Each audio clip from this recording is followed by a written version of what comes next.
왔습니다. 그래서 얼굴이 하얄 수밖에 없고요. 오해하지 마시고요. 그리고 마침 들어왔을 때 제주 MN 사태가 터져서 그 나오미 때문에 자주 내려갔고 시민단체나 또 법무부나 연결되면서 좀 다양하게 볼 수 있었던 것 같습니다. 그래서 다른 것 그 약간 그 사회적 교리 차원이라든지 여러 그런 측면들은 제가 제 글에 써놨기 때문에 그거 자세히 읽어보시면 될 것 같고, 이 PPT 안에서는 좀 실질적인 것 그리고 현재 동향에 대해서 좀 나누는 자리가 될 것 같습니다. 나머지 교수님들 그리고 신부님이 더 자세하게 사회적 교리 안에서 설명을 하실 것 같습니다. 먼저 제가 그 아프리카는 1997년도에 대학교 졸업반 때 군대 제대하고 자원봉사로 갔어요. 살레시오 볼런티어로. 그때만 하더라도 제가 신랑이 될 줄 알았는데 이 아프리카 체험 때문에 신부가 됐고, 그때 처음으로 제가 그 잠비아에서 콩고 난민을 만났어요. 98년도입니다. 그게 사실 너무 무서웠고, 그리고 그 우리가 영화에서 보는 것 같이 이렇게 좀 찢어진 옷들이라든지 상황이 안 좋더라고요. 그래서 굉장히 처음에는 거부 반응이 있었는데 그 소엘지 그 지역에서 좀 있으면서 그분들의 아픔을 좀 알 수가 있었고요. 그래서 난민에 대해서 관심을 갖게 됐고, 유학도 사실은 그 저희 서강대 같은 대학이 케냐에도 있습니다. 그래서 테키마 컬리지에서도 공부하면서 더 난민에 대해서 관심을 갖고 결국에는 소품 받고 지금 한 10년, 8년 동안 캠프에서 일했습니다. 제가 그 영국과 스위스 제네바로 넘어가기 전에 중간에 또 제네바 가기 전에 제가 남수단에 있었는데 마지막 맡은 임무가 마반 레퓨지 캠프라고 어퍼 나일 쪽 그 남미 캠프랑 이 남수단 교훈대학을 좀 이렇게 세팅을 하라는 명령이 떨어졌습니다. 까꾸마에서 일하다가 케냐 쪽에. 그래서 이게 제가 그 학교의 펜스라든지 이런 거 치안 같은 걸 고치고 학생들 이제 살 수 있게 해놓고요. 그 다음에 그 오른쪽에 있는 신부님들이 케냐, 우간다, 또 수사님 마지막인데 이분들한테 그 교훈대학을 유지할 수 있도록 인수인계를 하고 떠났습니다. 근데 15일입니다. 그러니까 3주 전이죠. 그 바티칸 뉴스에도 떴고 여기저기 뉴스에 나왔는데 제가 인수인계 해줬던 제 오른쪽 바로 옆에 빅터 신부님, 케냐 분인데 살해당하셨어요. 그래서 사실 그거 방지하려고 철문도 만들었고 나름 노력을 했는데 사실 좀 며칠간 저도 개인적으로 힘들었습니다. 그 여기 가운데 있는 친구가 저랑 같이 유학했던 친구고 런던 대학교에서 교육학으로 또 했던 친구인데 트라우마가 와가지고 신부님이 살려달라고 하는데 나가면 같이 총 맞아 죽기 때문에 구하지 못했다는 죄책감 때문에 트라우마가 너무 심해서 계속 울더라고요. 제가 왜 이 말로 시작되냐면 이날 이 신부님이 피살된 날 중앙아프리카에서 난민 캠프에서 40명의 사람들이 학살당합니다. 3주 전에 있었던 일입니다. 그날 난민 캠프 옆에 본다 교구 신부님 2명이 또 살해당하십니다. 제가 직접 사람 죽는 걸 언제 봤냐면 2012년도에 까꾸마 난민 캠프라고 유엔에서 행정을 맡고 저희 같은 큰 NGO들이 실질적인 일을 하는데 저희 JRS는 교육을 맡고 있습니다. 보스턴 칼리지랑 조지타운이랑 함께 교육을 돌리고 있는데 그때 저희 학생 한 명이 그 남미 캠프의 원래 주인 부족인 투르카나 부족한테 총 맞아서 죽는 걸 봤습니다. 그 아이는 남수단 아이였고요. 죽인 친구도 저희 신자였습니다. 이게 무슨 말이냐면 난미 캠프가 있는 곳은 주로 척박하고 사람이 살 수 없는 곳에 생깁니다. 왜냐하면 오래 정착을 할까봐 각 국가에서는 제일 살기 힘든 곳에 난민 캠프를 만들어줍니다. 그러면 그 살기 힘든 곳에 기존에 살던 부족민들도 불편함이 생깁니다. 왜? 물이 부족하고 땔감이 부족하고 사막지역입니다. 그쪽 그 까꾸마나 투르카는 평균 온도가 40도예요. 저녁에도 40도 잘 안 떨어집니다. 전기도 없고 식량도 부족한데 난민들이 18만 명이 같이 삽니다. 까꾸마에. 다답은 55만 명이 살고 있고요. 거기에서 같이 물을 사용했을 때 그 기존 호스트 커뮤니티죠. 그 부족민들의 분노는 상상을 초월합니다. 그래서 매달 최소 2명씩 난민들이 이렇게 총격당해서 죽는 걸 제 눈으로 봤습니다. 근데 죽였던 그 친구도 저희 신자였습니다. 이 갈등에 대해서 왜 제가 이 말씀을 드리냐면 우리가 지금 당면하고 있는 제주 MN을 비롯한 한국 사회 혐오에 대해서 우리만 지금 고민하고 있는 게 아니라는 겁니다. 제가 유럽에서 유학 중에 어떤 걸 봤냐면 지식인들 사실은 1년에 옥스퍼드 대학에도 난민 학과가 있습니다. Refugee and Forced Migration. 거기에도 저희 예수의 대학 옥스퍼드 중에 예수의 대학 캠피언 쪽에 교수가 한 명이 꼭 신부님이 계시는데 1년에 100편씩 난민에 대한 논문이 쏟아져요. 난민 인권에 대해서 이야기했고, 근데 이라크 시리아 사태 터지면서 유럽 사회에서 보여줬던 거랑 똑같았습니다. 혐오, 배척, 충격에 빠졌어요. 그 인권운동하는 분들이 100년 넘게 자기들이 그렇게 지켜왔던 게 이렇게 무너지는가? 다시 제가 말씀드리는 거는 지금 이 사태는 우리만의 문제가 아니고 전 세계적인 것이고, 어떤 곳은 성숙하게 대화를 풀어서 공론화를 시켜서 그 사회가 발전하는 곳이고, 어떤 곳은 계속 증오와 배척이 자기들을 맡겨서 그 사회 자체가 무너지는 곳이 있습니다. 그래서 저의 시작은 우리만이 고민하는 게 아니다. 그래서 다양하게 이거에 대해서 이야기를 시작해야 되고, 오히려 난민과 특히 그 강제 이주민에 대한 것은 좀 차분히 내려놓고 이런 담론화를 함으로써 우리 사회의 다양성 안에서 또 우리 사회 안에서 좋은 선물도 될 수 있겠구나라고 저는 시작을 하고 싶습니다. 그러면 제가 말씀드린 것처럼 난민 배척은 한국만의 문제입니다. 독일 유럽의 주교회의에서 대응하는 걸 보면요, 독일 주교회가 제일 잘하고 있습니다. 그 교황청에서 나온 20가지 행동 지침도 나왔는데 매년마다 그 독일 주교회에서는 카톨릭 교회의 난민에 대한 지침서가 나옵니다. 구체적으로 본당마다 어떻게 난민을 대해야 될지도 그 책자로 나옵니다. 매뉴얼이 다 돼 있다는 거죠. 제가 왜 이 말을 꺼내냐면 지금 현재 우리 사회에서 난민에 대해서 논의 중인 건 주로 인권단체와 변호사, 그 법률 쪽 그런 단체가 더 집중되어 있습니다. 그게 나쁘다는 게 아니고, 메르켈 총리가 제가 어디 가서 계속 이야기하는데 지금까지 난민에 대해서 이런 말을 할 수 있는 게 뭐냐면 인권이나 이쪽만 도와주는 게 아니에요. 그 루터라든지 그쪽 그 개신교 쪽 그리고 카톨릭 교회 그쪽에서 난민을 계속 지지를 해주니까 그 사회가 버티는 거고요. 또 경제학자들은 구체적으로 5년 동안 난민이 독일 사회, EU에 들어왔을 때 GDP가 어떻게 변동됐는가에 대한 논문을 써가지고 그런 논문들이 있습니다. 난민들이 유입되고 이주민이 들어왔기 때문에 GDP가 상승이 됐다는 것을 구체적인 통계를 가지고 자꾸 이야기를 하기 때문에 그 사회에서는 이런 대화가 가능하다는 겁니다.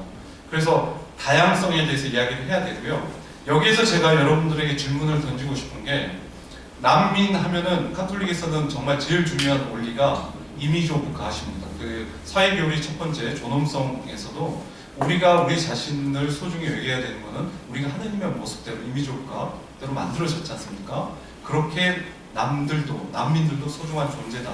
그게 핵심인데, 또 가장 많이 그 프랙티컬하게 사용되는 성경 구절이 착한 사마리아 사람이에요. 착한 사마리아 사람을 사실은 교황님도 처음 그 방문지가 람페두사 섬 방문하셨을 때 이 이야기를 하십니다. 우리는 착한 사마리아 사람이 돼야 된다.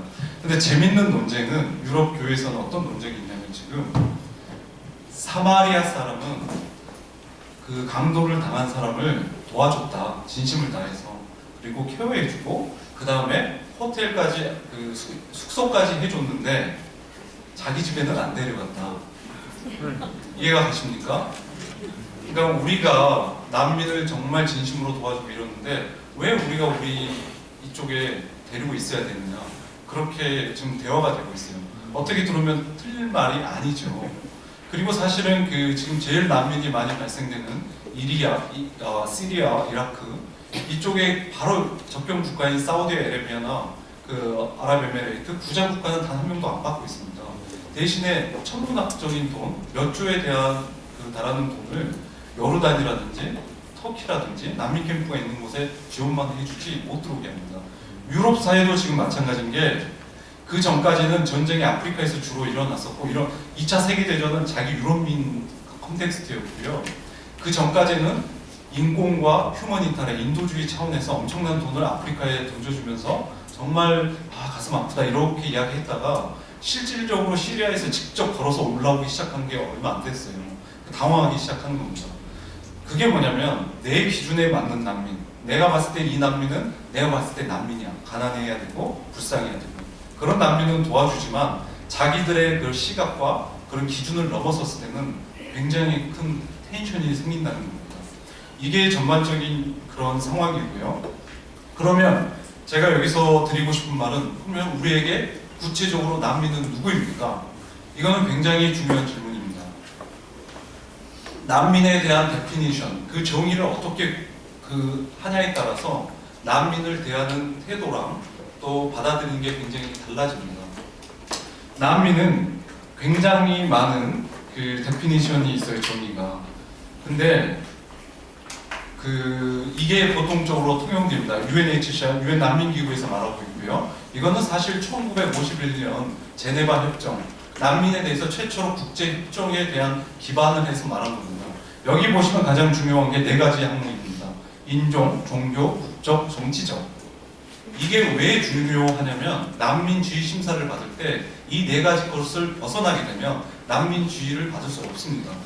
누가 그 난민 심사를 받을 때 경제적인 문제라고 말을 꺼내는 순간 그 사람은 난민주의 심사에서 무조건 떨어집니다. 그런데 우리 가톨릭 교회에서는 그러면 난민에 대해서 어떻게 정의를 내리는가? 아까 처음에 말했던 유엔과 국제협약 플러스 전쟁과 잘못된 경제 정책, 경제적인 부분도 우리는 들어갑니다. 그리고 자연재해, 쓰나미라든지 여러 가지 그 나추럴 디자스터 터진 것, 그리고 IDP라고 해서 국제 실향민입니다. 국내 이재민. 그러니까 우리가 말하는 실향민이랑은 좀 다르고요. 뭐냐면 전쟁이 터졌을 때 피신을 할 틈이 없는 거예요. 국경 넘어가면 다른 부족한테 살인당할 수 있기 때문에 그 국내 안에 레퓨지 캠프에 있는 사람들을 말합니다. 다시 돌려서 말하면 난민을 우리 신자분들이 싫어하든 배격하든 환대하시든 가톨릭 교회 공식 입장은 난민을 국제사회와 국제법보다 더 넓게 확장적으로 환영하고 있고 더 적극적으로 이해하고 있다는 겁니다. 하지만 왜 국제법이나 유엔에서는 그 4가지로 접했는지도 알고 있어야 돼요. 그게 왜 그러냐면 4가지는 목숨이 걸린 일입니다.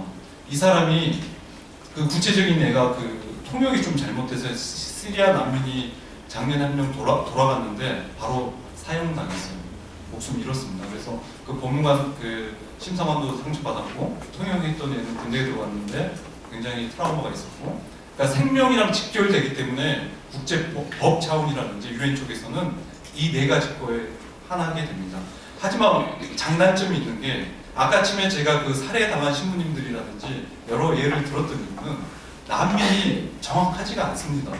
남수단에 가서 전쟁 지역에 들어가 보시면요, 난민이 누군지도 개념이 잡히지도 않고요. 국내 실향민 IDP가 누군지도 분간하기가 너무 어렵고요. 굉장히 섞여 있습니다. 그렇기 때문에, 그리고 이 협정은 1951년도에 만들어졌는데 현대사에 맞겠습니까? 맞지가 않지요.